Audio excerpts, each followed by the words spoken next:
Hello, everyone. Welcome to the James Morgan Jazz YouTube channel and my new one-on-one conversation series, James Morgan Jazz Conversation Series 2026, which premiered on January 1st with the great Gary Husband, drummer, keyboardist, as my first guest on the premiere.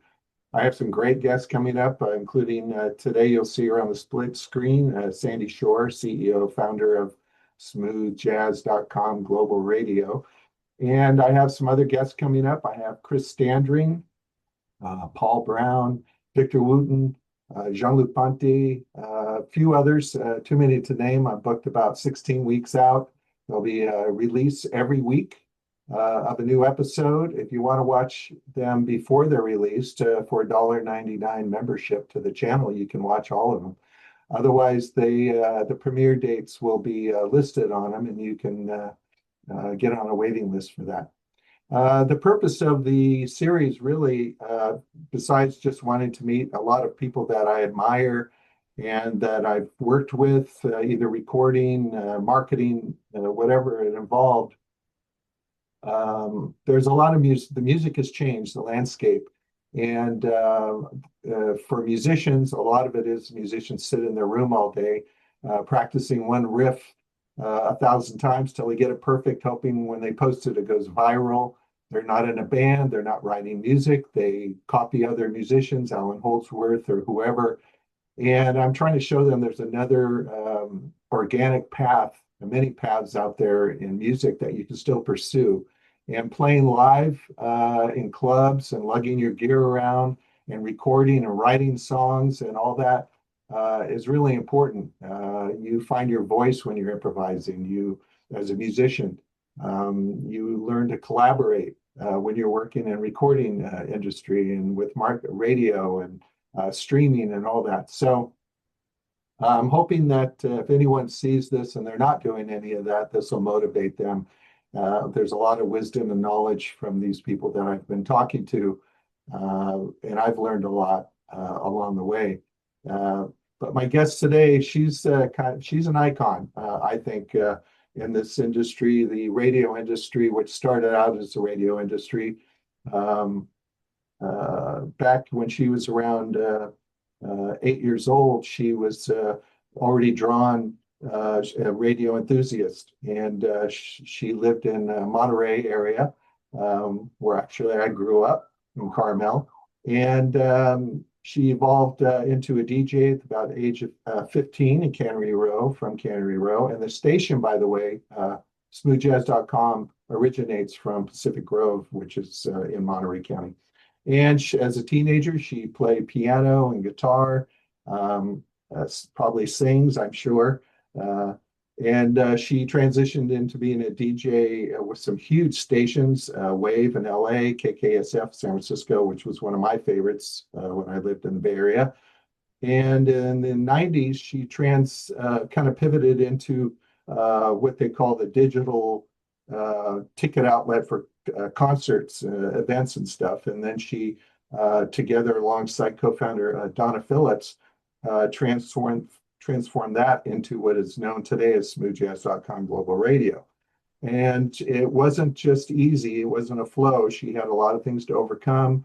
It was a male-dominated industry. She overcame that, not just by being a woman-owned and operated, but also by creating a niche of smooth jazz, contemporary jazz that no one else has done and has done since. She's built a significant presence online. She produces concerts, launched podcasts. She's a recording artist herself. She's basically a champion for other musicians, I being one of them. When I started in 2020, I was in obscurity, but COVID quieted things down. I was able to slip in when it was quiet. And by the time things got generated again, I already had 3 albums out, marketing on smoothjazz.com global radio, which I attribute 95% of my success visibility to, besides my own due diligence. And what you have to do, what I did for 4 years, is that all the charts would come out every Monday. Every Tuesday, I would send out an email blast to every radio person that added me to their station, thank them, and the ones that didn't, I would ask them, because not all radio station platforms can play music 24 hours a day. They might have 3 hours a week, so they have to pull you down, put you up, pull you down. So you have to do a lot of work on your own. It's like a doctor; they can tell you what's wrong with you, but you got to do all the work. And they have great marketing staff. They know how to kind of coach you along and tell you what you need to do. You learn all the terms properly to talk. And so 45 years later, I believe, um, Sandy is, she's established the smooth jazz outlet. It's like the Johnny Carson show of smooth jazz. If you get on smoothjazz.com, I think you've made it to some degree, because there's no backpedaling. It's not going to go backwards from there. So without further ado, I want to introduce Sandy Shore. How you doing today? And thanks for joining me on the show. Thank you, James. That was absolutely wonderful, and what a great way for me to start the week here. It feels good to hear all of that coming from you and reflecting. It's such a beautiful job reflecting everything that you got absolutely everything right, Oh, and good. it makes me feel good. Just to hear it, I think being understood in general is just lovely for humans, to know Yeah. that somebody, gets you and understands you. So, Well, the um, thing about thank you. well, the thing about smooth jazz is it doesn't feel like a business. It feels like you are actually communicating always with people that are almost like your friends in a way, Yeah. even more because they're helping your passion in life. They're It, helping, it's you it know. is a beautiful community, absolutely. And the fact that you're doing this show it's such a nice thing to bring to the community. And as you're seeing already, you probably have met with no resistance reaching out to artists that you admire and people that you work with, or people that you'd like to know. And just the extension of an interview request, I'm sure you're getting everybody saying yes. Oh, yeah. Now, we always see, just like musicians, we go to a concert, we put on an album, we hear the end result of something, but we don't know all the work. We don't know what goes on, all the work it took to get there, all the practicing and rehearsals and rentals and Mm. traveling and all that. Same with radio. So I kind of wanted to start at the beginning and kind of people know Sandy Shore is the CEO and founder, but they may not know the story. So I want to know the story. And so when you were growing up at home in Monterey, I know that for me, I came from divorced parents. I grew up with my mom, and music was kind of an escape sanctuary for me to go to with all the chaos around me. It was something I could create for me, a world, and I could control it.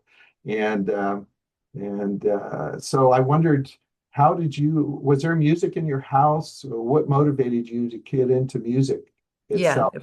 for sure. And I think, you and I are of the generation where divorce was, that was the thing. It started around the time we were kids, and that happened in my family too. And I was raised by my mother as well here on the Monterey Peninsula, and she was a strong woman. She was people loved her. She was a musician, and not by trade, Right. but she played her piano every single day of my life that Yeah. I can remember. And that piano is here in the new studios. You're seeing the new studio of smoothjazz.com, and Right. in our new space, and the piano is upstairs in an open kitchen area. And so when artists come by, they can play my mom's piano. And that was it. For she was music was her escape, and she loved the arts and she loved culture, and she encouraged me to pursue whatever my dreams were. And when I was 8, that's kind of when the family was starting to break apart. Yeah. And I found myself, for some reason, you mentioned Johnny Carson, which is ironic because, my mom would let me stay up late at night when I got a little older to watch him, and I just literally studied everything about him. I mean, I loved his humor, but I loved the way his rapport with Yeah. people. and how he ingratiated himself into every single guest, no matter what they did, who they were. And I really just loved his mannerisms. But anyway, at 8, I would run around the house with my little Sony microphone. It was actually new technology to have a portable recording device, Oh, with wow. it was amazing. So I would run around and try to interview, the family and my sister and my father and my mom. And they were just tumultuous times. And they were like, just get away from me with that device. They just thought I'm sure I was precocious and, trying to, I could just see me in the middle of the circumstances, Yeah. doing this kind of thing. And what were you thinking? And, so that's what I started What are you doing. doing in the bathroom? Yeah, exactly. Or, why were you not home for dinner last night, Dad? Yeah. Things I was doing investigative reporting. But yeah, so then time went on and the music just, filled our house. And even though the house became smaller as the unit of the family blew apart, my dad always listened to some of the older jazz at the time. And so that I was exposed to that. We had a ritual. We would drive around the coast every Sunday morning and he would listen to the classics, on there was a radio station that would play all the old stuff and, Right. like really old stuff that, you can only find on vinyl right now. So that I was exposed to that. And then his personal listening was like Bob James and Cal Jader, and, all the original contemporary jazz guys Yeah. that were, kind of the original foundation of this genre. My mom, on the other hand, would play piano and she sang beautifully. And no, I don't. I wish I What sang, but I don't. what kind of music did she play? Did she play like classical or um, pop or just kind of ballads or what was hers? Contemporary, from her time, her favorite artist was Nat King Cole. Oh, okay. And she loved any of that. And but she also had a little bit of honky tonk in her playing. Yeah.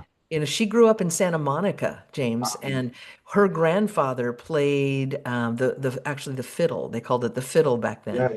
yeah. And they were really close to there was a jazz club apparently in her time. I think now we're looking at like the 40s, Right. and right on the Santa Monica Pier. And those guys that were coming to play that jazz club would come over to the house that my mom grew up in, her grandparents' home, and they Yeah. would have a front porch session every Sunday. And Wow. she played piano, and her grandfather played violin, and her uncle played banjo. And I mean, they just had Yeah. and it was kind of jazz Americana probably at the Right. time. So she liked everything, and she loved Patsy Cline and all of the pop standards. Of course, she had a songbook of the Beatles. I mean, it was really cool to grow up to that and listen to Yeah. that, and I just didn't. I did play music a little bit. I did play guitar. I know how to read music. I know how to Oh, you play a do? little. Oh. Yeah, So but did you go into school? Like, I mean, did you get involved like in the music programs in school where you learned to read music? And then did you play with other musicians when you were in your teens? How did you no. transition? She taught me. My mom taught me to Oh, read music, and she oh, taught me how nice. to play the piano. And I took guitar in school. My first instrument was drums, Okay. and I loved it. I loved all of it, but didn't come naturally to me the way it probably did to her.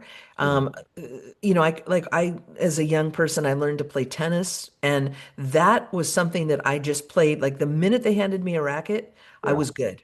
I Yeah. was good I, at it. I love tennis too. I was also, when I went to Mount Tamalpais High School, I was on the tennis team and I loved it. My mom, who I lived with, because they were divorced, she didn't even know I played tennis. That's because she was working all the time. And Yeah. when you have divorced parents, you hardly ever see them because they're working and you're off doing your thing. But tennis is great. And of course, tennis is great now with Alcaraz and all the center and all the people that are playing now. I don't know if you still watch it, but Yeah. Yeah, for but sure. And now pickleball is like the new tennis yeah, that I'm not a pickleball person, it's, but I'm I'm it's just the threatening to name learn. alone, because I'm Yeah. in a pickle, but my late great good friend Dean Brown, who passed away last month, 2 years ago, he loved tennis too, and every day we would text all day long during tennis season. Oh, did you see this? Did you see that? Because tennis, I love it. But so you took to that naturally, but not music.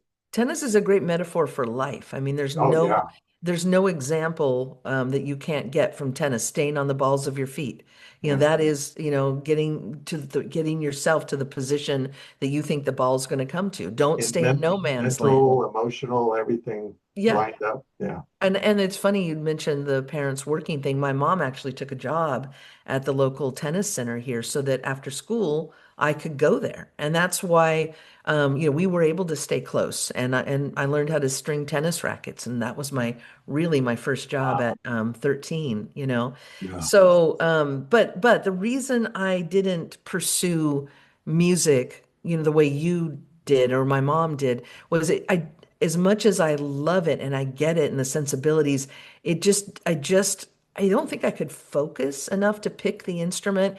And radio seemed to be my calling because I could mix the music and I had a real sense for what songs belong together. And there's art. Being a radio personality, a disc jockey, that is a craft. Yeah. And that is something that called to me, and I was naturally good at that. So So that's so why when I went you down that road.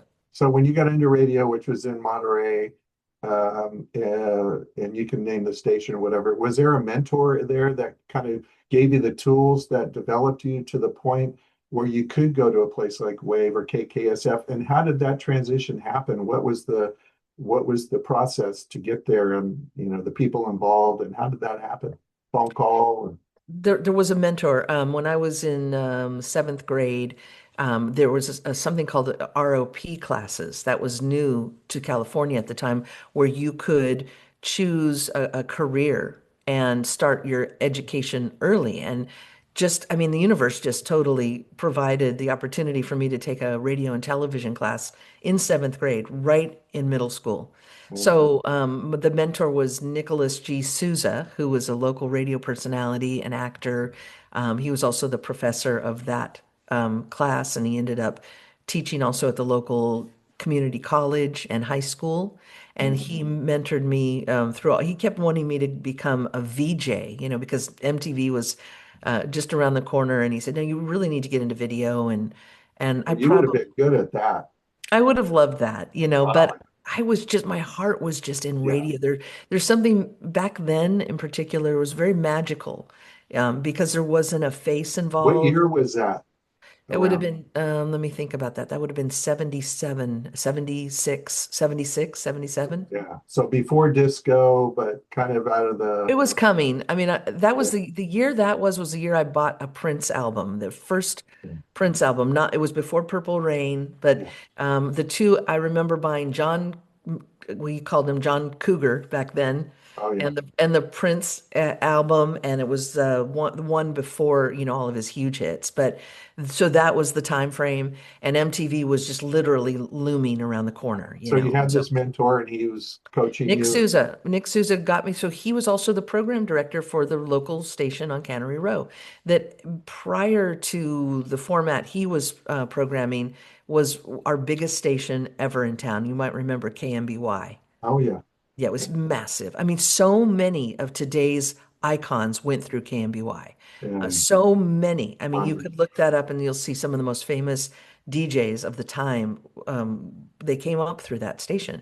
So I listened to that, and then by the time I got the job working for him, I was actually an intern at first.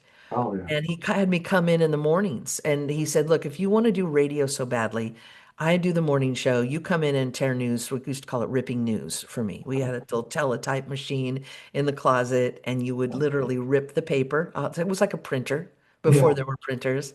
Yeah. And we would put the news in order. So there would be regional, national, weather, International. sports. Yeah. And I Yeah. had to set it up for him. So he said, "If you really like radio that much, you come in at 5 a.m. on Monday morning, and by the way, bring donuts." Yeah. So I told my mom, I said, "He wants me to come in at 5 a.m. and he told me I should bring some donuts."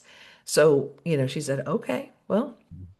do what you want to do. And so I went and bought a few donuts at the little bakery and I walked down the hill. It was about a 10-minute walk from where I lived to Cannery Row. And I knocked on the door and knocked on the door. And he finally came and he said, "Oh my God, I didn't think you'd show up." Oh, wow. And that was the beginning. And so I walked up this huge flight of stairs. Cannery Row, of course, is famous for the Steinbeck Yeah. novels. Yeah. And Well, this Tortilla Flats, I used to live in that area too. in Monterey, yeah. Yeah, right up. This this station, James, was in the Bear Flag building, which Oh, yeah. In the John Steinbeck novels was originally a brothel. Yeah. So what a great introduction for a 15-year-old girl to walk up a flight of stairs in a very notorious building. Yeah. But that was the beginning of my career, and I absolutely And loved it. how long did you do the internship, and how long was it before that you were able to even to start like do your own DJing? I was on the air within 6 months to a Oh, wow. year, Wow. and I was on the wave 5 years later.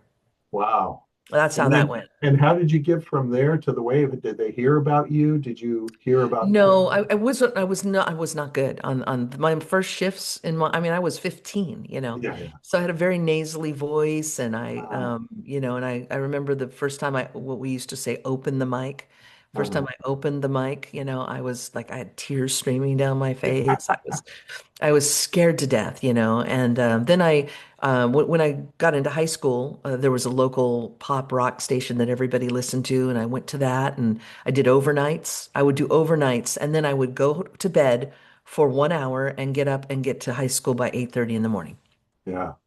I was just crazy, and How long somehow did you do that? How long did that routine that last? was the better part of my senior year. Wow. That's a And lot. then when I was done, I packed my car up and I drove down to San Diego, where you are. Oh, yeah. And I have family down there. My sister's down there. She was just starting her family.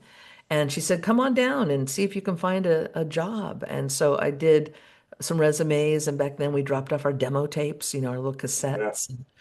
And I took them to all the stations in San Diego and dropped some off in Orange County, and no bites. So I came back to Monterey. I had this program director at a big station in San Clemente also called K-Wave. And he said, "I had to track you down. You have the wrong phone number on your resume." Oh, So I was having a young blonde moment, yeah, of my life. I put the wrong phone number. Who knows how many oh, possibilities. yeah. So, but he was kind enough to hire me for middays at the age of 19. Wow. So that's how I got down to Southern California. Yeah. When I was down in Southern California, I used to listen to LA radio, Right. when I wasn't on the air, and I heard I was going to say artists, and by artists I mean the DJs, like Yeah. Carrie on K Earth, and Talia was down there, and Right. China Smith, and all of them. And Yeah. that's how I studied. I would go park over at, any given coastline I could, watch the sunset and listen and listen and learn and listen and learn. Yeah. And I wanted to understand what made these people so relatable. Like, how did they feel like my friends? Right. How did they talk in a way that, even though they were talking to hundreds of thousands potentially in Los Angeles, I felt like they were making a connection with me. Right. So a few years went by. I would pop up at the conventions. There were a lot of broadcasting conventions back in the day. Yeah. I would Convention meet centers people. and stuff, they would have big ones with all the stations. Yeah, Yeah. exactly. There was the National Association of Broadcasters convention. There was the Gavin Report convention. There was Oh, yeah. Radio and Records. Yeah, There were well, a one lot of, thing I noticed when you speak too is you don't say a lot because in radio you don't want to do that, obviously. Like yeah, they'll just get that you right don't out of you. waste words. Yeah, you economize your words. I Oh, noticed when thank you you. speak. Thank you. Yeah. I had one program director when I was still in high school who would do what we called air check sessions. And he Uh, would have me come in once a week. They had a tape device in the studio. Every time you turn the mic on, it would record you. And oh, so when you'd come in for your session, that you li literally listen to your whole 4 hour show in whatever 10, 15 minutes. And he would have me keep a note every time I would say a word wrong. Like I'm from California and Yeah. we are very slangy here, Yeah, we're especially. lazy. We say Monterey, not Monterey. Yeah, and we Yeah. have, especially as coastal kids, Yeah. we have our little skater accent. And so I would say instead of just, I would say jest. And I had instead of for, I would say fur. And he said, here's what I want you to do is put a little hash mark next to every time you say that. Yeah. And that's how I learned. I was Yeah. 17 years old and he said, I need you to change that. You need to work Right. on that. So that I Right. did. I put in the time.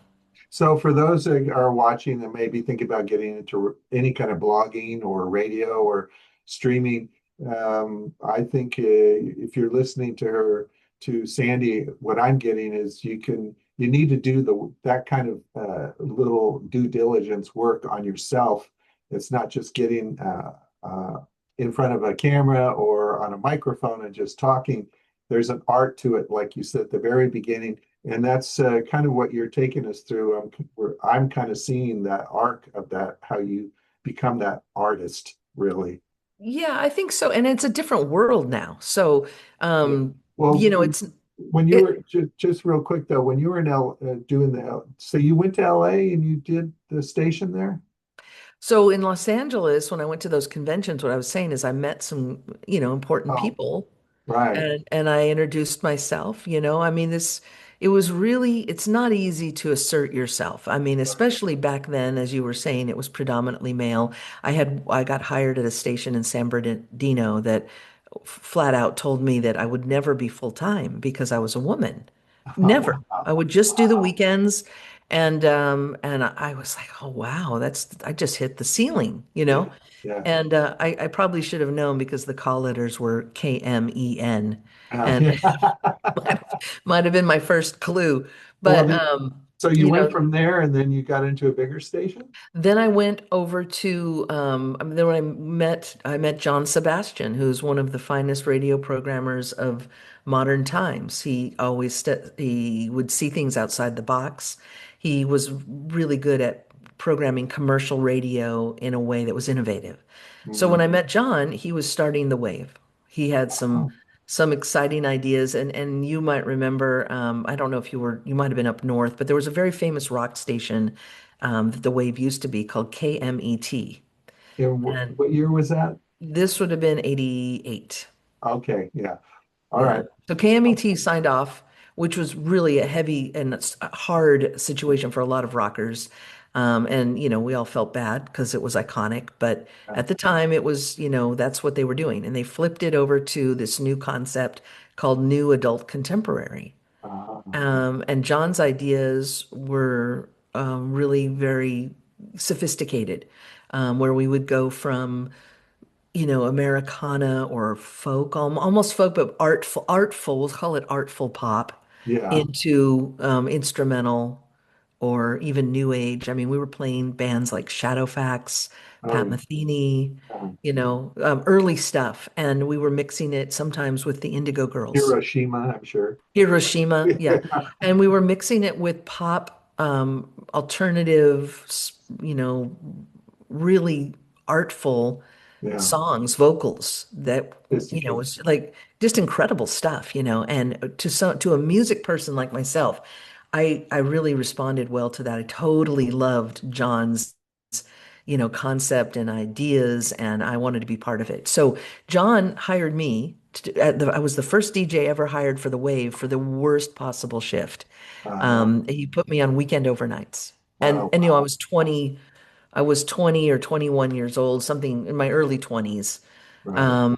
And I was happy to take it. And then within a few months, I was doing weekend fill-ins, and then I was doing fill-ins, and then I was, Yeah. just kind of like their go-to person. So I would fill in for Talaya. And I was working with people that I grew up listening to, Yeah. Talaya on middays and Carrie on evenings. I would fill in for those people. And yeah, it was really a dream. I was driving to Oh, work yeah. in Los Angeles every day. And at that time, the station was in the Fox network building um, prior to Rupert Murdoch. Just going to say that part. Yeah. But it was a new, they were new, a new television network back Right. then. And so, it was all exciting for me to be I was scared to death, I was a young woman in a very big building and Big working city. with icons. Big city, yeah, Yeah, and it was a real fast way for me to, yeah. get my career launched. And I It's did learn a almost lot like there. it's almost like someone threw you in a swimming pool and said, "Learn how to swim." You know? Yeah, they just, yeah, threw me in the deep end. Yeah. And but you did it. So you're doing that, and you're getting your chops down, and you're honing your skills, and you're doing fill-ins, which is great because and you're a go-to person because that also shows that you not only that you're dedicated to, but that they have confidence in you. And that builds your confidence because they're calling you, they're not calling somebody else, and you're learning all that. So how did you transition from that to wanting to do your own So state, I learned a own lot. company? I learned a lot in that period, about music in general and about this new concept. Some of those artists I'd never heard of. I mean, artists like Yanni were breaking back then. Yeah. Otmar Liebert, we introduced And the he's an wave. amazing keyboardist, Jan. Amazing. Yanni was back then. Yanni was unbelievable, Yeah. and Then you had um, John Tesh. Remember John Tesh? of course, yeah, and Yeah. I met John Tesh. I would meet all these artists, Yeah. and Otmar Liebert. John actually found one of 1,000 discs that he put out, with his Nouveau Flamenco concept. We started playing it on the Wave in LA, and LA went ballistic. And the phones would go literally crazy. This is what radio was. Yeah. Radio is not this anymore. Yeah. Instead, you see streams on Spotify go crazy. Yeah. You don't see phones light up and Yeah. DJs Yeah. playing stuff live. But it was exciting for me to have been in the trenches before radio's Yeah. collapse, Right. Right. and so in the major market, so I absorbed it all. I was excited to be there. I felt appreciated, and I was appreciating, and I got the whole artful blend of it all. We would have monthly meetings with the team, the air team, and we would come up with liners, Yeah. and we were all invited to write liners that we would use on the air. And I love to write. I was always a writer, so I'd start writing them out and putting them in the bucket. And I couldn't believe that they kept choosing my lines to use on Ah. the air, like Southern California's favorite weekend retreat. That was Oh. one of mine. Or when we all kind of came up with the term smooth jazz and how to implement that. Right. It wasn't officially the title then. Right. So what ended up happening was I was hired back in the Monterey Peninsula area. I got a job, and my mom was here, my family was here. So I'd been away in LA for the better part of the 80s. Yeah. And in 1990, I was invited to come back as the program director at a very young age to start up one of these new adult contemporary stations, Oh, wow. contemporary jazz stations. So I moved back in 90 to this area, and we started rolling out our version of the wave. And we started using the term smooth jazz. And it Right. was sort of being bantied about. No one was really committing to it. The artists didn't totally love it, but the Mm. people love it. Mhm. The listeners love it because there's both of those words are iconic. Smooth is such a cool word, and Yes. jazz is Yeah. amazing, right? Yeah. So I just thought from a marketing standpoint, from a human connection standpoint, there's nothing wrong with that term. If the artists have a problem with it, then, I don't know what to say. Make Well, make something as you else. know, just like Nickelback is the most hated band, even people find different things and people to create like a negative. And I know smooth jazz. I had people would say, "Oh, you're playing that jacuzzi jazz." They would call it or Oh, I like that whatever. actually. And I go, yeah. And I said, because just so you know, when I got into it, I was playing jazz rock and I was doing the fair circuit in California and playing with the stack amps and playing fusion. So I found a friend of mine says, "Oh, I have a friend who's playing smooth jazz and he gets a lot of work doing events and things like that." And I go, "Oh, I need work." So I transitioned into smooth jazz in about 2016, or what I thought I was trying to play. And I would tell people, "Yeah, I'm playing smooth jazz," and I would get different kinds of feedback. And I said, "Yeah, the kind of music I write is and I treat it as a business. I just had an article written in a magazine called Shout Out SoCal, and they interview entrepreneurs and people that go beyond regular media to enrich the community. So they contacted me and they like my story. And I said, yeah, I combine business intersects with music. And people that listen to this music, they've been working all day. They get home, they want to pull out their glass of wine, sit on their deck, watch the sunset, relax. They don't want to think. They don't want to hear jazz, rock, fusion, all this horns flipping everywhere and music, because that's not relaxing. Yeah. It's demanding. And I love playing. And I said I love playing this music, and I have a knack for it. Turns out.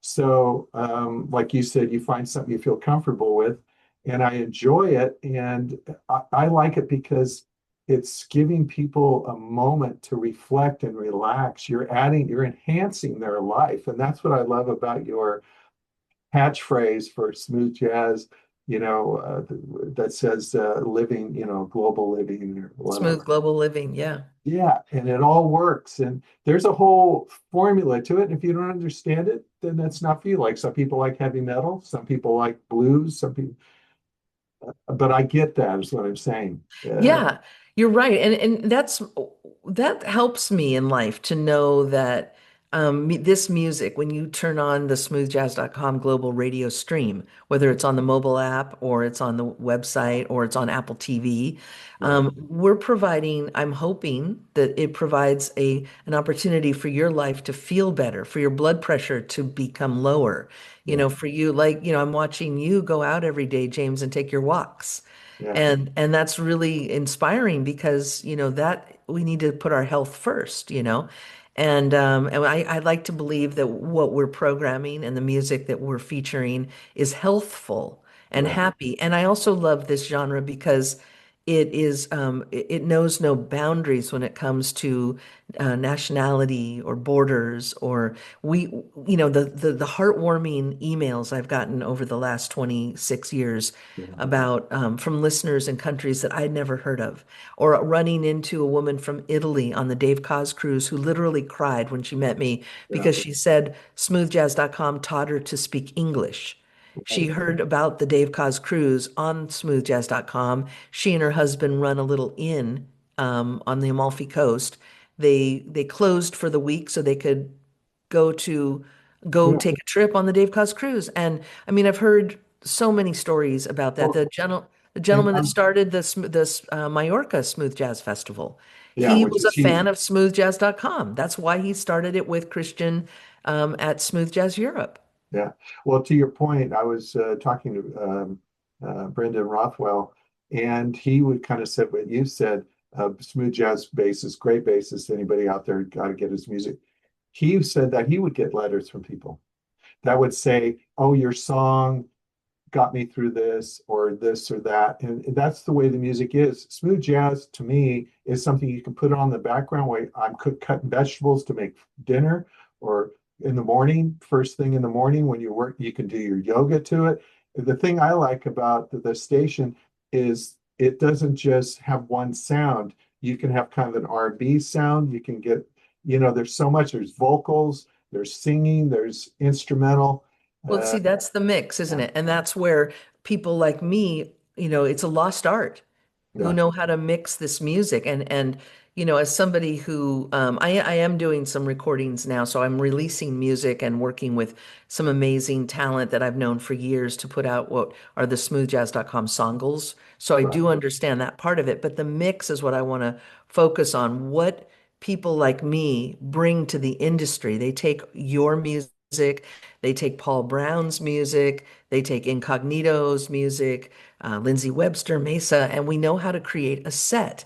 And you Right. know what? That's not easy. It's not any easier than you crafting a song that will pick up radio airplay or new listeners on the streaming channels, And you you know? have to know where to put the ads in. You have to know where to put all the promotions and all of that. So You stream hope you stuff. have ads Yeah. So to you're put doing, in. yeah. So you're doing that where you said you were learning the industry. You went to there as a radio programmer. And then you transition from there into your own thing. How'd that So happen? yeah, I'll just kind of fast track it from there. Monterey, I had a decade of programming smooth jazz for the Monterey Bay area on, wait for it, 5 radio stations because radio was starting to hit the wall. They were flipping, as you know by now, when we grew up, when James and I grew up, radio stations were, in our lives as part of our tapestry, and they were playing the same music, top 40 or whatever we liked for decades, Right. not for years, for decades. Yeah. So our siblings grew up listening to that, or our parents heard it. But when we hit the 90s, everything went on the skids. So people were buying these stations to flip the formats. They didn't care about what the community wanted per se. They needed something that they could sell advertising for. And when Clear Channel came out and Lowry Mays was running that, he has a very famous statement that he put out through the trades that said, "We are not in the music industry. Radio, just Right. FYI. We are not in the music industry. We're in the advertising business." Mm. And that right there, then with all of the, the way stations they would buy 4 or 5 in a market, right? And they Right. would have them all coming from the same building, the same DJs. So in the 90s, I literally worked for, probably 10 or more stations. Wow. Sometimes I was on 4 at a time in the area. And then they wanted me to change my name for each genre. And I said, nope, no, I am who I am. You're going to hear my voice. Yeah. And so I was always Sandy Shore on the Americana rock station, on the adult contemporary station, on the jazz station, on all this. I mean, I was, so here I was, and we would record our line, our Yeah. now, and that's very standard now. Most radio that you listen to, those voices are recorded. So, but people who didn't know that, I would run into them and they would say, "I'm so worried about you. You're working way too much. I hear Yeah. you, I hear you Yeah. from 9 a.m. to midnight." And that was the 90s were crazy. The writing was on the wall, and that was the time that I had somebody come up to me in this area, a tech guy, because we're a stone's throw from Silicon Valley. Yeah. And I was also working for one of the most innovative stations ever. I went from the Wave to work for a station in Santa Cruz called KPIG.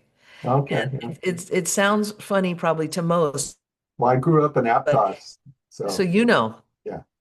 KPIG started from a station in Gilroy called KFAT.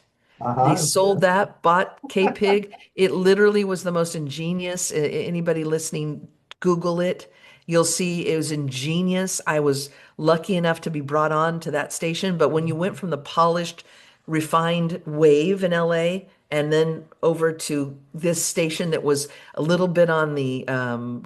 I don't know, raunchy, casual, Yeah. witty banter, Yeah. free form radio. I mean, we were literally pulling, CDs and mixing them on the fly. And that is really where my artistry came alive. So I had the polish of smooth jazz, but I really wanted to be, organic and free Right. form. Well, like the Johnny Carson days where, you were kind of, freewheeling. And that's what I was able to do on K-Pig. And it allowed me to use all of the colors, all the Crayolas in the box.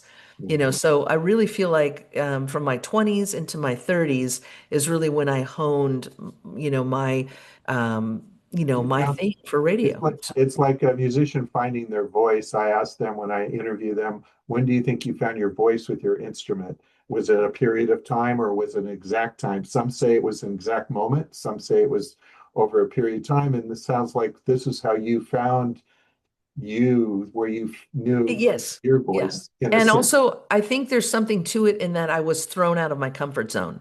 Yeah. Because on the Wave, they put a big typewriter in there and asked you to kind of type out your break so that you would follow a script. Uh, And why they did that was so that you could come off polished and not do a lot of and yeah. more just they wanted it to be an economy of words, but to be pleasant and to be refined. And I did script my stuff out just so that I could follow. And I was young. I wanted to be safe.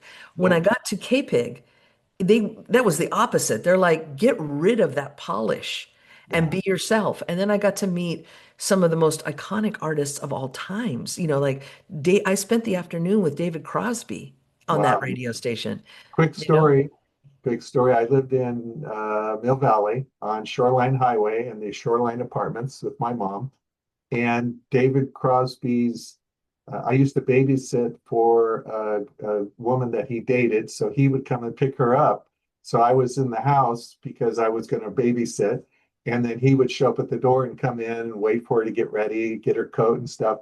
So, and I got to meet him. One time he actually came in, he had a joint in his hand because Oh yeah, everybody had a lid back then, $10 an ounce or whatever it was. And that's he come in, hilarious. yeah, and here you go, kid. You know what? He was a very down to earth guy. I'm sure you enjoyed that. Yeah. And I another got in time, trouble for that show though, because I basically just let him take over and play whatever he wanted. ah, And then it didn't go over very well. But I mean, I would do it again, James. It yeah. was David Crosby, you know. Well, do And then you remember the Esalen? You know where Esalen Institute of is? course, yeah. Yes, of course. My brother was a gardener there, one of the head gardener for many years, and I used to go down there. And I think it was my 14th birthday. Uh, Crosby, Stills, Neil Young, and one other I can't think of. Oh, Joan Baez was there. And Graham Nash, maybe. yeah, yeah, no, he wasn't there, but they were Oh, all singing by the pool. okay, yeah, They were because all Joan sitting. Baez lived down here at the time. Yeah, she Yeah, was that's Big there, Sur.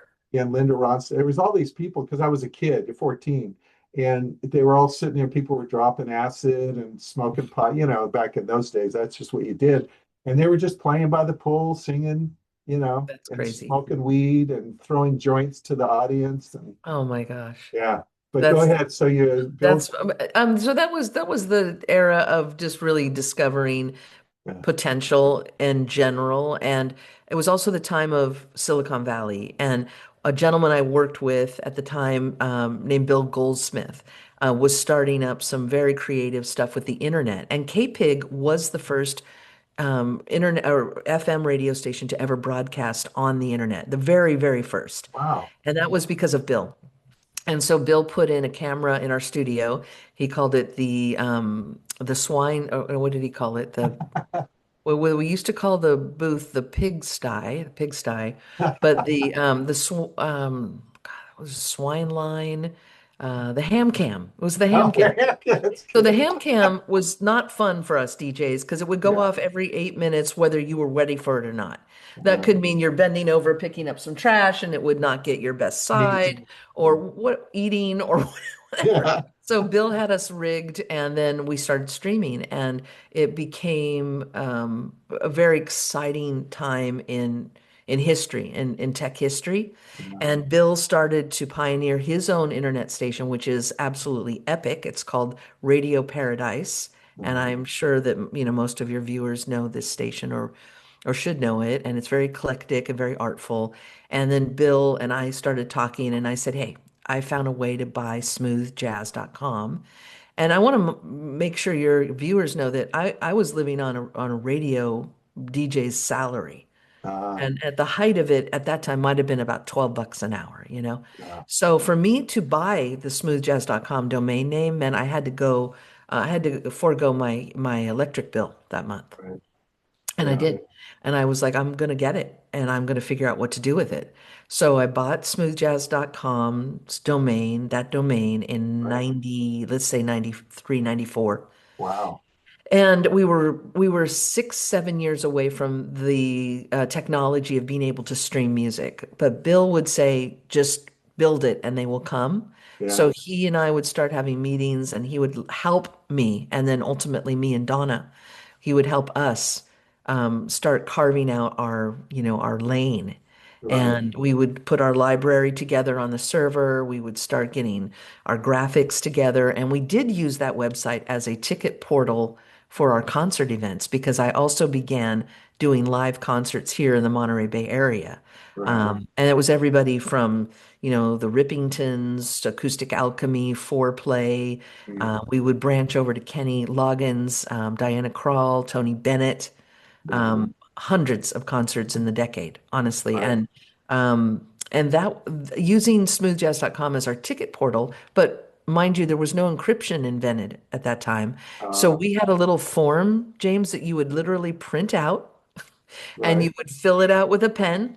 And Uh-huh. then you would mail your check with the form and the mail, and we would send you tickets to the show. Wow. That was what you could do back then. Yeah, yeah, And then in 97, just for a reference point, this is way before social media and way before any streamer, anything. I yeah, mean, we had like Apple was doing the iTunes thing, you yeah. know, but people didn't really understand MP3s. You're still buying CDs, Mm, and Amazon was selling CDs and books. That's it. So yeah, back then, the streaming thing in 97, we were still 3 years away because if you tried to download any music in 97, and we did try sending files, it would take 7 minutes to get the download of a 30-second sample. uh, That's 97. So for those of us involved in it, not just me and my team, my small little team, but anybody, anyone that you talk to who was pioneering this streaming, yeah, it was a lesson in patience and it was a lesson in exhausting work. We would literally do what we had to do to pay the bills every day, and then starting right after dinner or maybe right through dinner, we would work till 2, 3, 4 in the morning to start building this company. yeah, And that's what we did. We had a 19-year-old programmer at the time. And, here we were in our early 30s and, watching South Park, eating pizza and trying to try to build this company. And that's kind of how it all began. And then 9/11 hit in 2001, and we had to kind of start wrapping up the concert side of things because no one was going out. They were just like, we were all shutting it down. yeah, So it was literally a sink or swim with smoothjazz.com. The reason we began our artist marketing, mission was because the artists saw smoothjazz.com on the internet and called us yeah. and said, I'm not being allowed on to terrestrial radio anymore. I mean, these were major Right. bands that Well, you and I both know. yeah, and to your point, right now, like there's a station everybody knows on Sirius FM, the WC watercolors. Um, a lot of people listen to that. For me, and I talk to other people, it's very limited. Even though it's there, people know about it and whatever. They don't have the variety. They don't have a lot of the things. It's almost like when you turn on TV and you can't find anything to watch, even though you have 500 channels. That's the Hmm. way most of the stations are. The thing with your station is it's never like that. It's always interesting. It's always got something new. There's always a thing about a concert coming up, or there's this coming out, or there. You know what I'm saying? It's Thank you. you. Thank It's you. not Yeah. And you've read. I mean, I'm I just going to can't say really you. speak. I was just going to say you created your own. You created. They always say raise the bar, raise the bar. First of all, you already broke the ceiling of the male female thing and all that in the industry, but you've raised the bar to a place that no one can touch you. Just like Neil's, who the Highway song, that Pacific Coast Highway, he has the most streams of any song ever, smooth jazz song ever, and no one will ever catch up now because there's no radio. But it's same thing with you. No one's going to be able to catch up and do what you do. And the marketing thing that you offer, uh, yeah, it's you, and you have to pay for everything in life. It works. You know, Thank you. it works. And the thing is you're giving all these musicians, not just the new ones like me, but veterans who have been around forever to have a home, and everybody has a home, and it's a community. They do cruises together. They do these festivals together. And yes, and I've talked to Niels and other people that are very, very, high up on the food chain. They're not in that little group. There is this little group that does move around, but the thing is that you can live on the fringe of that. It's like you have the Rat Pack, and then you have the Fringe I see Pack. what you're saying. Yeah. Yeah, yeah, Well, I think to address the satellite situation, you have to understand they have a lot of channels over there. yeah, So, and probably for given how much content they're putting out on a daily basis, it's as deep as it's probably remarkable given that they have to manage all of that content. Here at smoothjazz.com, we're just doing smooth jazz.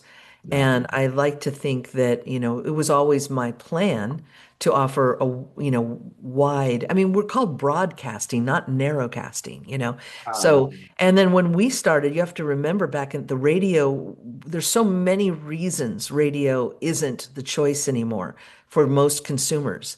I mean, just start with the sound.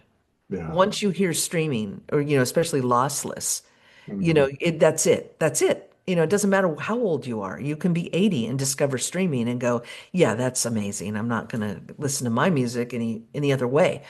There's that. Then radio was becoming overly consulted. And so the playlist back when we started smoothjazz.com on an average for a contemporary jazz station was about 300 to 400 songs. That's it. And we were putting out devices at that time, thanks to Steve Jobs, that were holding two, three, four, five times that many songs in our pocket.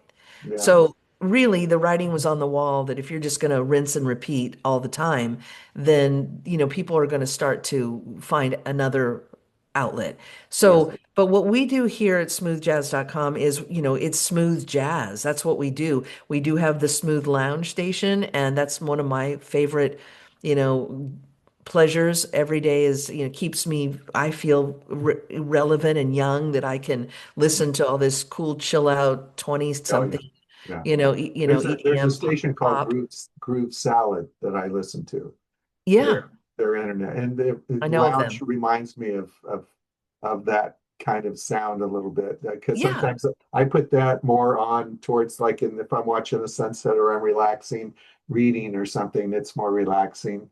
that's cool. Yeah. Yeah. And it's definitely, and it's also something to learn for all of us because the younger kids that are doing just music exclusively, that are 20 years old, 30 years old, they've found their way to build their streams and the world is emulating that. Now, what's happening now is that, the releases that come out, like you're doing singles rather than albums. Right. That's going to build your streams. That's going to raise your revenue possibilities. And if you're not picked up on the satellite station and you're not earning money, from that, where else are you going to earn money? And streaming really is viable. As I have said quite vocally on my social media, those who say that streaming doesn't pay isn't doing it right. They're not doing it right Mhm. because it's just literally a matter of time, how you release it, making sure that you verified and claimed your artist names on all platforms, not just Spotify, Yeah. all of them. And we can certainly, if there's room down the road and you'd like to invite me back, I certainly can dig into all that stuff to Yeah. support, your Process. viewers. Yeah. Yes, I mean, there's definitely a lot to discuss, and these are the conversations I have every day. And over here, Donna and I are going to actually roll out a podcast in the near future, where we are tackling these points one at a time. Because honestly, James, it's absolutely unbelievable how little Mhm. people know when they choose to become a recording artist. Yeah. Well, Just the and basics. to your point, again, a lot of people don't know that back maybe even to 5 years ago, maybe 9,000 songs came out a month. Now we have 60,000 songs come out every day on the internet. It's And closer to 150 now across all yeah, streamers. and also, 150,000.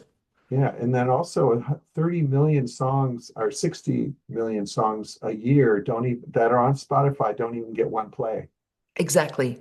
And you So don't get so paid what you're unless you hit 1,000. right. And so what you're saying, and I agree, is it's really just about saturation and it's about um, uh, getting out there and I tell people, if there's that many songs coming out every day and all that, you have to be noticed. And coming out with singles is what they call the waterfall method. So you come out with you get your streams, you get the amount of people play, then you get those numbers, and then when you put all those songs on the album, maybe a year later, and you've come out maybe every 6 weeks with a single. Then those numbers apply to the album. So right away, your album's already got a boost from those numbers, and then you take That's right.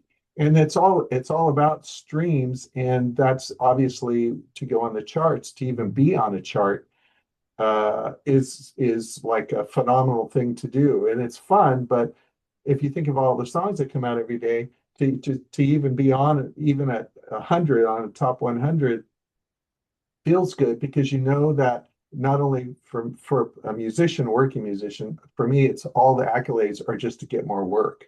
Having Mhm. awards like the one you see behind me and plaques and things like that, or being on the charts. Yeah, you want to put that out there to your fans because then or if you're on a website that's a booking website, they see, oh, look, 4 nominations, blah, blah, blah, Grammy nod. Oh, look at a picture of this, that it helps you get more work. And It does, yeah. and that's where some of the income comes in from doing all that. Yeah, the income for an artist these days is, live performance and streaming. Merchandise. Yeah.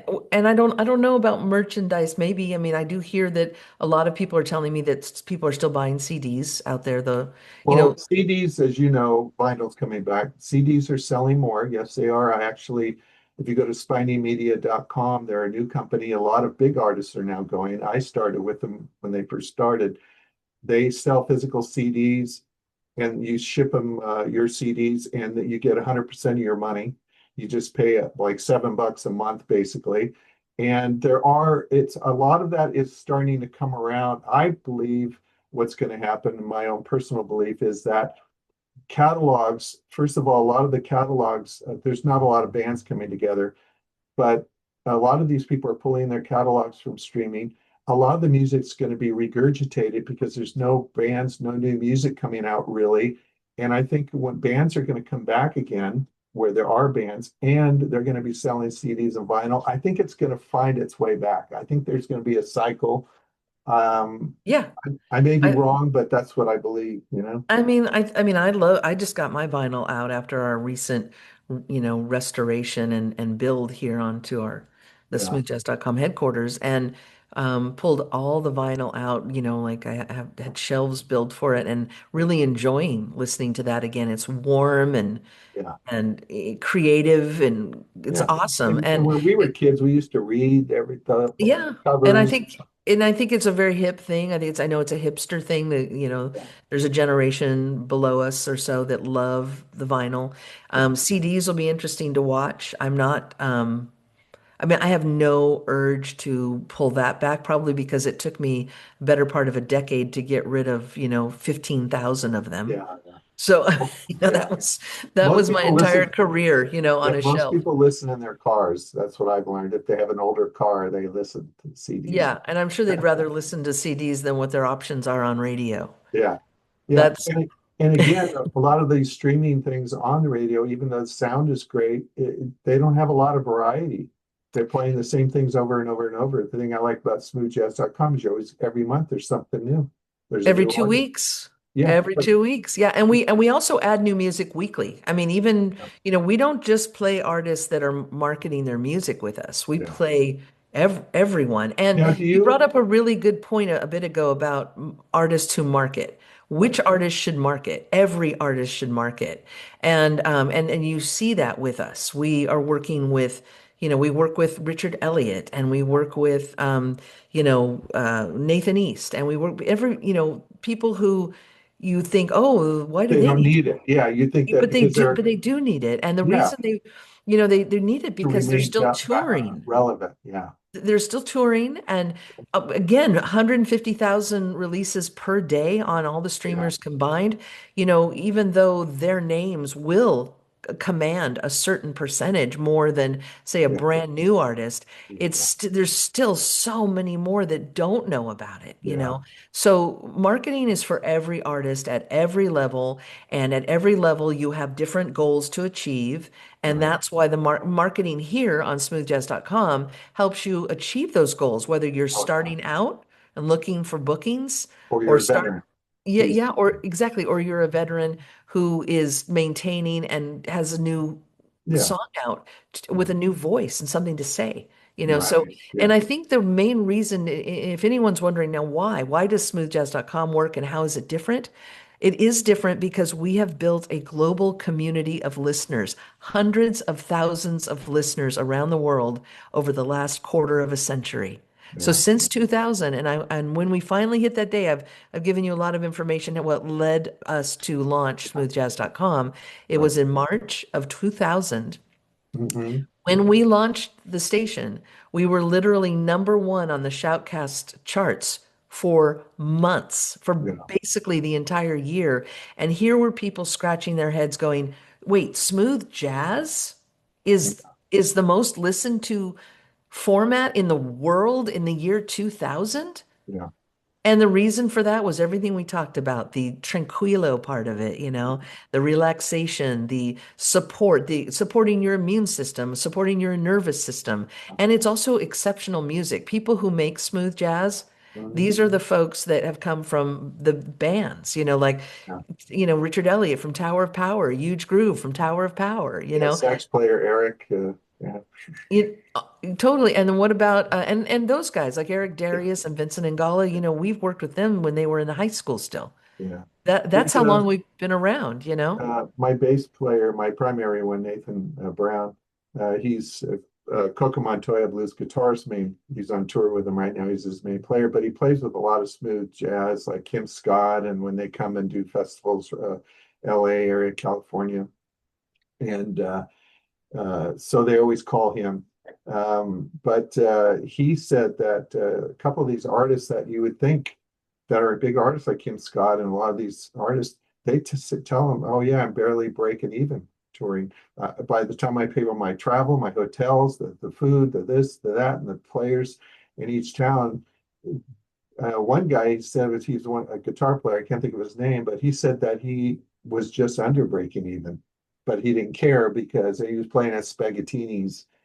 But It's I always, Don and I jokingly say, we talk about the rough road to smooth jazz. yeah, you know, because for so many, it's a tough one because, and yet starting with the positives, because that's just what I do. yeah. There are more festivals in this genre than any other music Oh yeah. festival on the Well, that's planet. what I was going to go on to say. Yeah, The reason I think smooth jazz, I have learned that, and I tell people this, smooth jazz is the most visible. You don't see rock concerts everywhere, like not Green anymore. Day on the Green and all that stuff at the Oakland Coliseum. It used to be all that. It's not that Yeah, anymore. It's no. Smooth Jazz Festival in San Diego. It's at the it's in Newport. It's in this city, that country. Hmm. That's it is. It's the most viable Yeah. music to be in, I think, to make a consistent income stream from if you're a And musician. it's a broad umbrella, and that's the other exciting thing about it. I mean, as you know now, my musical, exposure and my interests are Yeah, not just in contemporary jazz. I right. love, pop. I Mhm. mean, I love, the electro stuff. I love all music for House the most music, part. all Very little I don't like. And that's what I like about smooth jazz. I always like that about smooth jazz. I like hybrid things. hmm Cars I drive are hybrid, shoes I wear are hybrid. right. I like things that do other things. And Yeah. this genre really has a large umbrella. And So it's a community, though. It feels small. you can really, but in this genre, you're going to hear, like you said, R&B and Hmm. soul and pop, and now even a little hip hop, Yeah. and jazz. We've got real jazz Oh, yeah. mixed with real soulful pop. Yeah. And to me, for my personal lifestyle, it works beautifully, and it allows for people to do festivals and have the icons come. I mean, John Legend can play a smooth jazz Oh, yeah. festival if he's inclined. Right. Right. And it's a beautiful fit. And that's why you see some of the pop artists or the soul artists sharing headliners with, headlining with Boney James, Right. because I mean, you will see in a smooth jazz lovers collection, you will see Earth, Wind and Fire, you Oh, will see Tower of Power, you will see, all of these legends. So it is it's more of a lifestyle genre than any other genre of music ever in the history of music. yeah, I think so. Now you have the Monterey Jazz Festival, I was going to say, which we are all familiar with. I went as a kid. Um, and then they had the Monterey, with the rock and sometime. Did they ever have a smooth jazz? festival now, or have you ever thought about doing a Monterey smooth jazz festival at the I fairgrounds? did a dozen years of music festivals and events here on the Monterey Peninsula. In Um, is it the fairgrounds that they do that? the fairgrounds are tough. They're not, That's what I was going to say. you know, Because it um, seems like you could do a big, huge Smooth thing Jazz there. Festival. Yeah. We would use area resorts, and so Yeah, I know those. Yeah. the largest one we had was called the Indian Summer Music Festival, and we did it out at Quail Lodge Okay. in 2001. Well, not the greatest year, but we had George Benson performing, and we had War come and play. We really mixed it up at that festival, and then we that was like our primary fall. Fall is the most beautiful time to visit this Yeah. area. We have Indian summers, so we would do it every year on Columbus Day weekend, and we did. I think we made it through 4 or 5 of those. Chris Bodie Yeah. played, and yeah, I mean, we made a lot of progress on that, James. But then 9/11 happened, and smoothjazz.com really required our attention. And then I brought concerts back in 2019 and 2020 Uh, with my Jazz Weekender out okay. in Carmel Valley, and that was we had Boz Scaggs with And Mesa. so you do what, like a vineyard out there, one of the No, wineries? it was actually at the Quail Lodge Resort. We Oh, took over just the the entire okay. resort, Oh, and wow. then another epidemic hit the planet. Yeah. Not unlike 9/11 in 2000. Then we had COVID. So after COVID, there was really no returning at that time. Yeah. So yes, I do keep trying. Putting on festivals and events is a tremendous amount of work, and Yeah. um, and no one's getting any younger, unfortunately. So Yeah. it's just a lot of work. And so what we're doing here with our new studios that is we have a beautiful rooftop deck that we had Acoustic Alchemy on last year in the middle of our build. Right. And this year we're inviting some of our favorite artists and clients to Yeah. come and perform. And then we'll broadcast it out on So, YouTube. so people that don't know you're because I saw that, and I know that. So you're in the studio, then you have your living, and then you have that roof. Is that how So it? yeah, so the studio's on the first floor with a guest suite and Oh, bathroom, so art for artists nice. to come. And then up above this is a beautiful what we call an open kitchen with a piano and a nice area to Good. entertain and have artists, join you for, have some food. But also we've had people play there. And then Right. above that is a third story rooftop that where you can see the entire Monterey Bay. Yeah. So and it's really it's intimate, it's very Yeah. small. But for our content, it's perfect to go out on Good. social media and YouTube and that very famous NPR show they have called Tiny Desk. We're going Yes. to do something more like a tiny deck Yeah.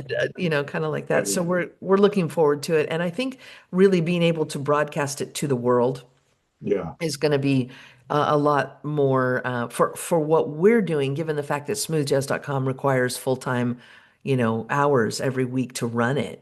It's Right. very challenging to then add on a festival or a series as much Sure. as I miss doing So concerts. and the thing I think I was going to say, I think that I've noticed, I think I attribute a lot of the success for your station is the fact that you are hands-on with it, and it's not because oh I don't trust this person or that person or I have to run it this and that because you love it still, obviously. Oh, I love it. Yeah, I do Yes. love it. And the thing is that you created something just like I created as a musician. I have a band, and when I go and do a show, I'm doing my material. I have control over everything, the arrangements, all this stuff. The thing is now you get to control, and you know what pleases you and what you look at as high quality or fun or is all the stuff because you've been doing it for so long. So now you can put everything out there on this big, beautiful plate, which is the platform, and you get to enjoy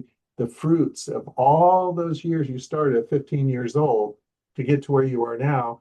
And that's a huge achievement for anybody, for a musician, for a business person, anything to be able to start doing something you love as a passion, create and do the road, the bumpy road that it was to get there, and the hours and the work, And again, the people watching that can now see, oh yeah, I see the story now to get to this place where you're seeing the polished outcome, just like a song. You give it to a producer, everything is mixed perfectly, it sounds great, but it didn't start that way.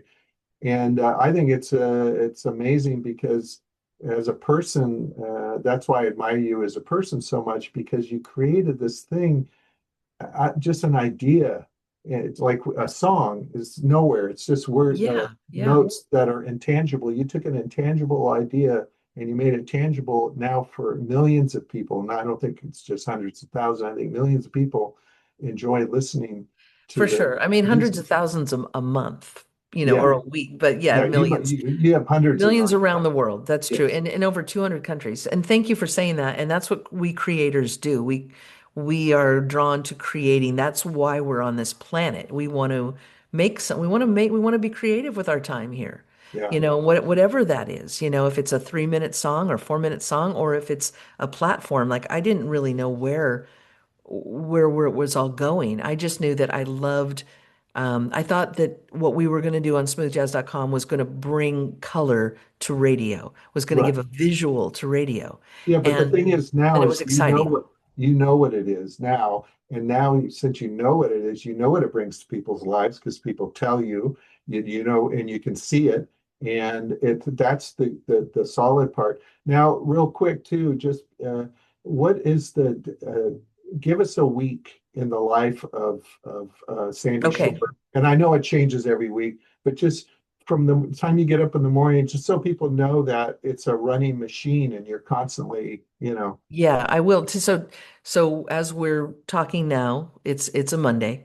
right. And in fact, while you were doing that beautiful intro earlier and you mentioned, the charts and all that, I literally had a panic attack and if you saw me look down, I was sending a quick text to our chart administrator and saying, publish the charts. Yeah. Because he's such a good guy to work with. He checks with me every week to make sure we're good to go.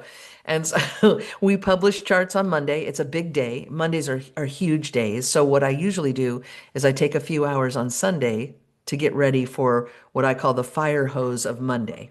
So Mhm. we publish charts on that day. We also update all of our playlists because on Spotify and YouTube, we run playlists that are mirroring the charts, which helps the artists. So every Monday they get updated. And then I personally put out that reel that you see on social media. That's my little creation, and I do that every Monday. I also take calls on Monday from clients and potential clients. I have a small handful every week that I will, if anybody wants to book, time with me, I do half-hour calls on Mondays. You can find my schedule at calendly.com/Sandy Shore, and that's what I do on Monday. I also program the two stations every Monday because we schedule on Tuesday. So that is Mondays are unbelievable around here. They can be 12-hour days for me. Uh, Tuesday is the day that I end up working with our festival and our event director, and we go over you know what we're working on, who's coming up, what festivals are putting tickets on sale right now. Are there new festivals? We start reaching out to events, and we reach out to our basically our client list, and that's a morning session for me on Tuesdays. Tuesday afternoons, I play catch up and answer all my emails, and I do get hundreds of emails it seems every day there's a more than 100. It's a lot of communication. On Wednesdays, we have a production meeting. We all jump on Zoom because smoothjazz.com is run by a lot of different people around the world. There's about 6 of us. And we're not all in California. We're not all in the same building. like Esther and Roman. Esther with our event marketing Yeah. director. Yep. And then we've got Malin doing social media and Rowan's doing the charts and the scheduling. And then there's me and Donna. So that is the core. And we have our fun, 2-hour production meeting every Wednesday where we get our ducks in a row Mhm. and we make sure everything's, groovy. And then I take calls Wednesday afternoon. On Thursday, another morning session for sales and marketing, just making sure that we've, checked all the boxes and reached out to everybody and, make sure there's no loose ends. And The new schedule for 26 is that I am trying to have Friday be a little bit more free Yeah, and work a little bit less. Because this job being a global situation, there's no reason to yeah, stop. There, yeah. you can never stop. If you didn't It's want not to a stop, 9 to 5. Yeah, it's 24/7. I mean, you can take emails all day and all night. So I'm really working hard this year to dial that in so that I can, keep my health because Yeah, yeah. that's got to be the most important thing. Oh, yes. So that's my focus this year. And this year, James, I'm actually celebrating 50 years of working because I started stringing tennis rackets at 13 and Right. I'm about to hit, the big 6'3", Are and you? Yeah, yeah, and I really, really want to be around for a very long time. yeah, So, yeah, I've loved my life and my career, but I just have so much more to do and to learn. And yeah. so I'm really focusing on that Friday being a little bit more organic, Right. doing my own personal projects if I want Yeah, to. yeah. So that's a week in a Living life. as Sandy Shore Sandy, not the radio Sandy, but just putting NJ into yourself as, Yeah. yeah. And I, and also let's not forget for the last 3 years, we have been remodeling a historic home that we were able to purchase back in the 90s. Very, very fortunate. And then expand it to create these new studios and headquarters so that we can do more content. And we yeah, feel, really excited and lucky about that. But that was a full-time job.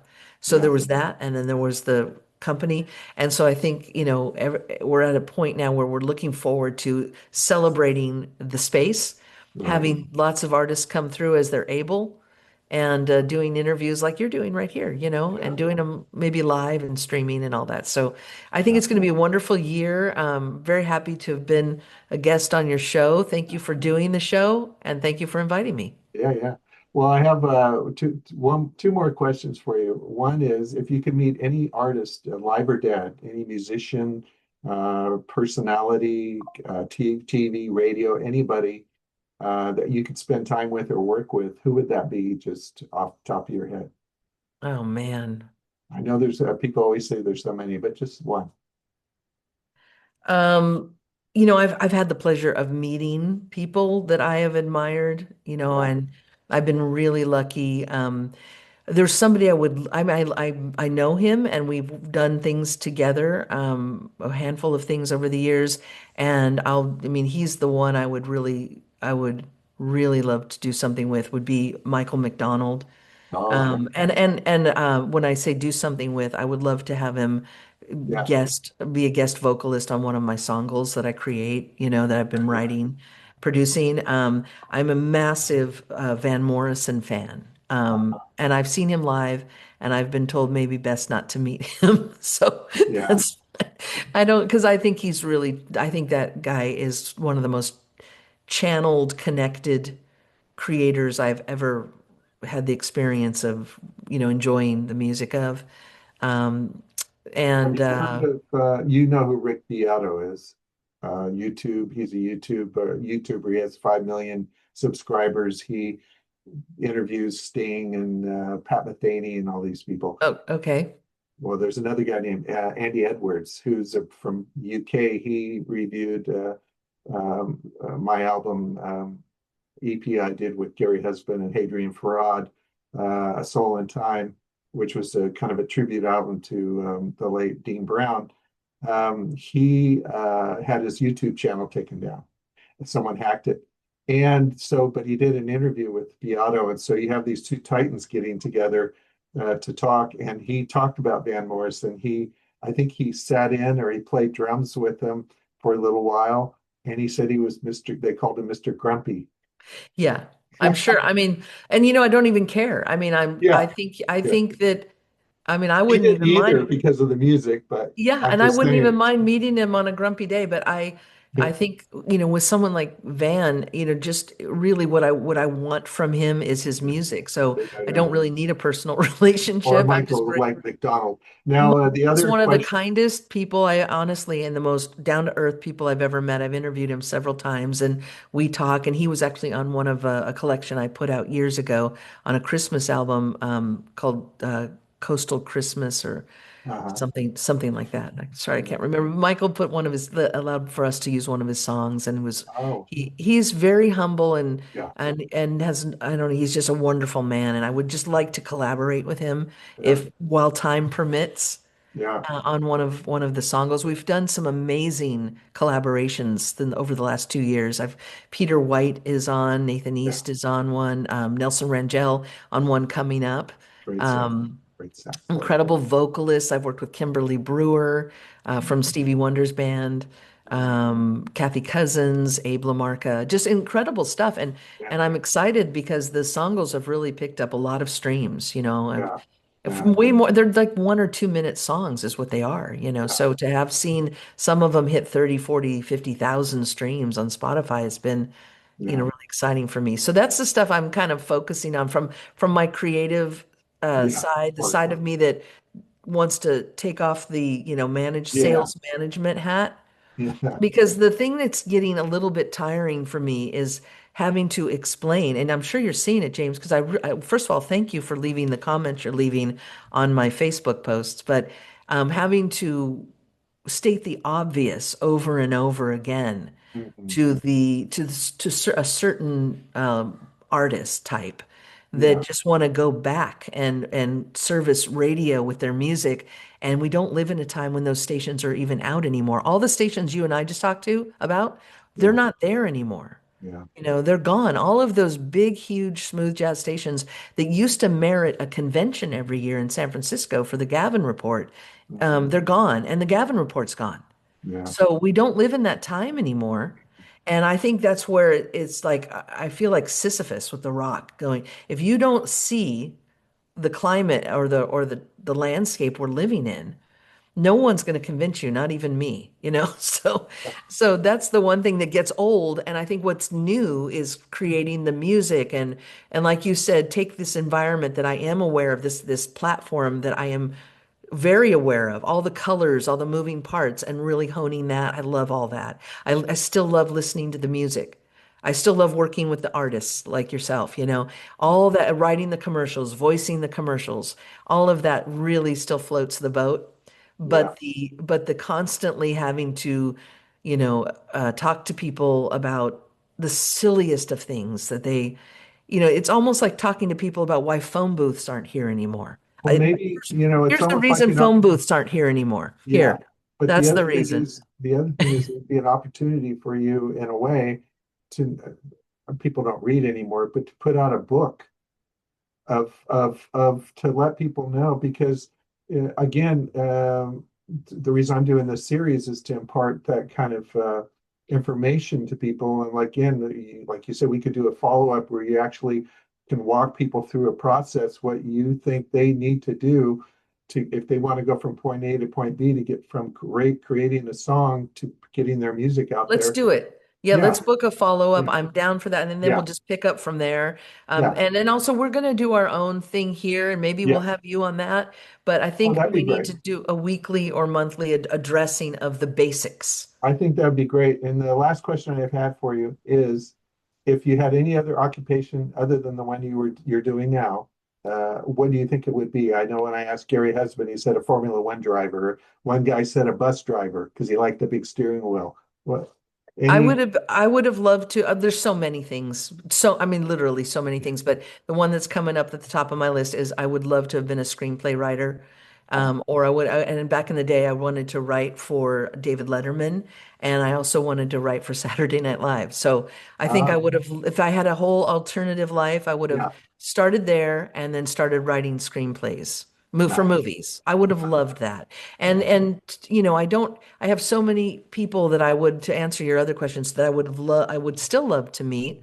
But I think just musically speaking, I'm gonna rest it on Mike McDonald yeah, and for the collaboration. And he's, while we're still putting out the fire, I'd love to work with him. And then yeah, I think a writer. I still love to write and I do hope that there's plenty of time for me to maybe not necessarily write a screenplay, but I would like to do more writing for sure. yeah. You never know because you have a college there too. You can always find young movie makers and There you go. start somewhere and get that out there. But I do any love working with the youngsters. Yeah. And I the, and do. the other thing too is you live in a great area because there's so much it has it's like a bubble of its own, has its own culture, its own way of living there because it has its own rhythm, you Yeah. know. It's like living in Aptos when I grew up was different than living in Santa Cruz. When you live in a little bubble, it's small, but it has its own Well, uh, that's what's amazing about this bubble, and I've known about it. This is why I was willing to come back from a large city like Los Angeles. Everyone comes to this bubble, yeah. so it's not entirely a bubble, Yeah, yeah. and I think But you get to live there. and that's what works for me is like Yeah, yeah, the world comes to you, yeah, yeah. and they're drawn to the area, and like I'm drawn to the area. Like this is Well, it's it's like where I live. it's People, magnetic. yeah, people come here. We're one of the top tourist destinations in the Exactly. world, It's But beautiful where you live. Yeah. oh yeah, it's some my orange trees is growing. I mean, I have a winter crop of oranges and lemons. I'm like, what is going on here? It's 75 degrees every day now. It's crazy. Exactly. And Yeah, people come to you. And I think what I do love about this town is it's small. This area is yeah, small. And we don't have the daily stresses of, where are we going to park? And, yeah. we can walk You into remember town. Ford's department store? What's that? Ford's department store in Monterey. Do you remember on Lighthouse Boulevard years ago? There was the Holmans. No, Ford's Oh, department Fords. store. No, I don't remember that. Why don't I? Yeah, it used to be kind of like the biggest shopping store, and you buy refrigerators and clothes. It was a big department Wow. store. I remember the one in Pacific Grove that was the Holmans story. Yeah, there was Holman's. Yeah, Yeah, that's the one. I mean, I see it from my house, so that's one. I don't really remember Fords. That's yeah. I interesting. used to have a Ford's card. Okay. Like a Macy's card. Yeah, that's great. I mean, it's so funny you have history here. Yeah. But yeah, so let's definitely go to Okay. part two when you have time, and I'm Yeah. I'm looking forward to it. Yeah, we'll do that. And again, Okay. appreciate you taking the time. And you, my friend, thank you so much. Keep up the great work, James. The music is, I love the sound. We're big fans here. You have Yeah, your thanks. own niche. You've created a certain vibe that's Yeah. perfect for jazz lovers across the board. Yeah, I'm So trying. I love it. I love my new song that just came out. And then we'll talk. I'm going to hit the end of record and then we'll talk a little bit. you got it. All right. Thanks to everybody for watching. Bye. Bye-bye.